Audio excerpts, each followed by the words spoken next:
Hello, Sonia Barrett here, and today I thought I would talk about the political matrix and the savior program. Well, I know pretty much everybody everywhere, not just here in the US, but throughout the world, are just sort of shaking their heads, trying to understand a lot of what's going on and a lot of what's happened. I'm not going to speak on things from the actual um, political position right now because I think that it is so much bigger. We have to really begin to look at this on levels that are beyond just the physical level, beyond the topical, then the obvious, but it's to look at the bigger picture. And for some people, that's not something that they want to do. But I tell you what, if you don't take it to a different level, you will find yourself completely submerged in fear and chaos, confusion, and everything that this current environment, political environment, represents. It's always represented that, but I think on a, you know what I'm talking about right now. There's a tremendous amount of that going on. And I think it is to remember that what we're dealing with is we're dealing with, again, this a matrix. We're dealing with a system. Let's take the word matrix out of um, the fantasy world and let's look at what it is. So what we're talking about is a system, a construct. And certainly there is a political matrix, a construct, a way of operating, a structure within which certain laws, rules, regulations are constructed to run the whole system, and anything in that structure is run in a certain manner. Now, take for example, here we're talking about the U.S., but we're going to talk about any country as well. We're looking at the matrix that was created for what we define as the US, the United States or the United States of America. I'm not going to get into that whole format of incorporation and all of that. I am looking at just the fact that you have a group of people, a group of men, let's say, who decided to form a club, this construct, this idea, and we are in within that construct, attached to that network's construct, or the construct of that network. And so we feel as if we're being forced to operate by these rules and regulations. But what we're not looking at is we are part of somebody else's game construct, somebody else's idea about what it should look like. We are participating in something that a group of people got together, like any organization, any club, any kind of group, any religious construct, anything that's an organization. Someone or individuals get together and decide, one, what it should look like. So you get your constitution and you get all kinds of articles and all kinds of documents created to define what this reality, this idea that these people have to construct. And you become part of it, whether you're born into it or whether we migrate to it. We come from different parts of other constructs, other little matrix, other, those countries that have their own matrix. We come and we participate. And then there are the other aspect for those who did not voluntarily, not on this conscious level, voluntarily decide to come and be part of whatever that idea of what reality or what the US reality is going to look like. And you're brought here to be part of it. Well, the truth of it is, the bottom line of it is that pretty much everybody is under a some sort of slavery. Um, I don't want to just say mentality, but there is a level of enslavement to the this construct, because you have to operate and abide by the rules set out by these people of how this thing is supposed to run and be governed. And you step outside of that, and there are consequences. And, we've talked about consequences before, fear of those consequences.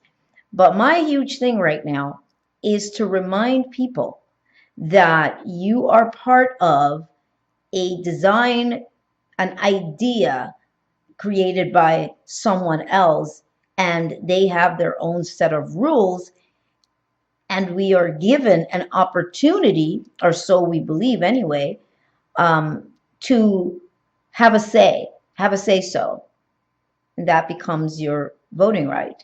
So you get this idea of having a say so, and an opportunity to supposedly determine how things are run. But it's still somebody else's game. It's still somebody else's game that you're running by. Now, part of that construct, what's attached to that? That darn Savior program. That Savior program runs throughout the planet. That Savior program runs through religion and, of course, government, in a huge way. So we find that without even realizing it, most people are looking for someone to save them, someone to rescue them, someone to make decisions for them, someone to construct something, a system, a reality that they can then just come in and operate in, with a bit more ease. But the fact is, this is all part of how this runs. How this works is those that run organizations or these kinds of reality constructs rely on that savior programming. The fact that you are conditioned to believe that somebody else always knows what's best for you and will create something that will appear to be best for you. And it is such a very tricky construct, all these kinds of constructs, because those that run it are so very savvy. They've been doing this for such a long time that they get us to fight for the things that enslave us. They get us to fight for our own enslavement. Most people don't realize that. They get us to make people to make choices um, that for the person will seem independent, seem like it's a clear choice of their own. But there's a lot of underlying programming that will allow one to then make the desired choice, the choice desired by those who run the whole gamut, the whole construct. We don't think of it from this perspective. What we think of is, how could they do that to us, or that they're going to have our best interest at heart, or how could they do that? How could they, have war and kill tons of people? You have to understand that when these kinds of decisions are made, they make decisions based on the fact that you and I don't have enough uh, intelligence or understanding of how things work. And so they have to make the tough decisions for us. And so they're doing this because they understand what has to be done. But you don't understand what has to be done because you're kept in the dark, or you're ignorant of the manner in which the system has been designed to run, whatever system that may be, whether it be the US or whether it be another country. All of these countries have their own matrix and have their own way of operating.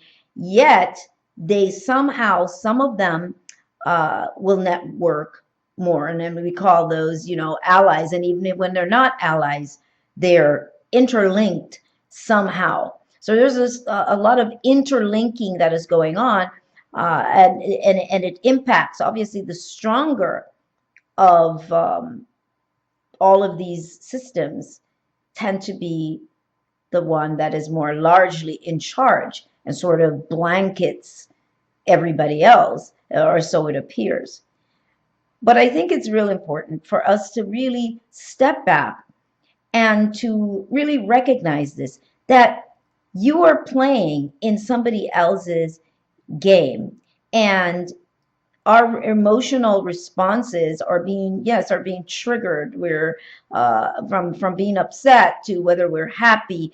There's so much control that goes on, so much very sneaky and tricky control. I hate to say manipulation. It is on one level manipulation, but there's manipulation when there is ignorance. But we're always really told what's being done. It's just a matter of perception. It's a matter of what we choose to see. It's a matter of what we choose to continue to believe. We don't want to step outside of our limited belief systems. But in this situation, whatever it is, wherever one is in the world, this is a time, this is a moment to really step back and decide what are the ways in which I can take control of my own reality, my own life, as opposed to getting lost in the fear and the confusion that is being projected at this time. How can I control my personal reality? What choices can I make? Not choices that are so tied up and wrapped up into the fears that are being projected by the political arena and the people around you in terms of the economic system and healthcare, which are two really big things. But instead, even with healthcare, which obviously I talk about because of my film, The Business of Disease, and this is precisely why that film was created. It was created to show people that there is a whole other way to operate, aspects that are not explored by Western medicine, but to realize, hey, how can I really take control of me, just my whole being, my spirit, mind, and body? What are the things that I can do? What are the choices that I can make, as opposed to getting lost in the fear and having my mind taken over by these ideas and concepts that are going to be more heavily projected, particularly by the media, which become the delivery system of this kind of information, this kind of fear-based information. It's not feeding you information on your own personal independence and how you can take control of your own personal life. What we have instead is information and how to feel like we are taking control of our lives, and how to feel like we're being independent within the structure, within the construct of this particular matrix, within the limitations of this matrix. But everybody is under this some sort of enslavement to this idea, this construct. As I like to say, everybody's on the plantation for the most part, and everybody's picking cotton. Might not seem like it. Doesn't matter, pink, white, black, green, whatever. If you're not in control, if you may have some sort of illusion of thinking, you're in control or in charge or whatever, but I'm telling you, everybody ends up picking cotton in some way or another based on how this system is constructed. Do we have to be picking cotton? No. But if we're lost in the fear, if we're lost in that which is being projected to us, the way our minds are being regulated or directed to think and to operate, then sure. But we have to wake up. We have to wake up to the possibilities, wake up to the fact that there are other options, there are other ways for us to transcend much of what appears to be coming towards us or directed at us. There are other ways, and we have to get to that level.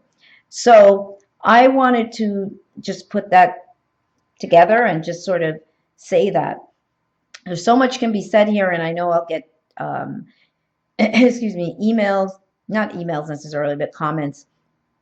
Yeah, but you have to remember this, or you didn't mention that. No, there's things I purposely just don't mention. There are things that I purposely will not go into on YouTube,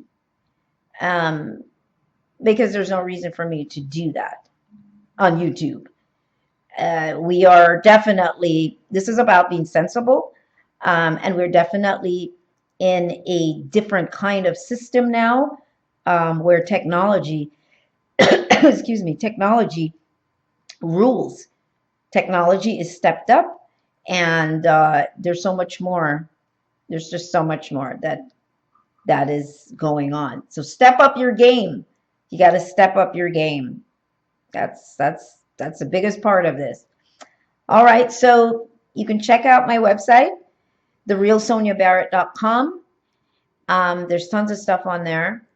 And you can also check out my documentary website, The Business of Disease, thebusinessofdisease.com, where you can watch that video online. It's a pre-launch until the official launch in February to the public. The book, Health, an Inside Job and Outside Business. You definitely want to get that. This is, hey, you need that right now. It definitely will help you to understand more of how to work with yourself on much more edgier levels. So it's not just about diet. It's so much more. It's so much more that we need to address, and the book addresses that with all the various participants of the film who have written a chapter in the book. And I do believe that's it for now. If you have any comments, yes, sure, go ahead and leave your comments. And I would love to hear what you're thinking, what your thoughts are. Until next time, see you then.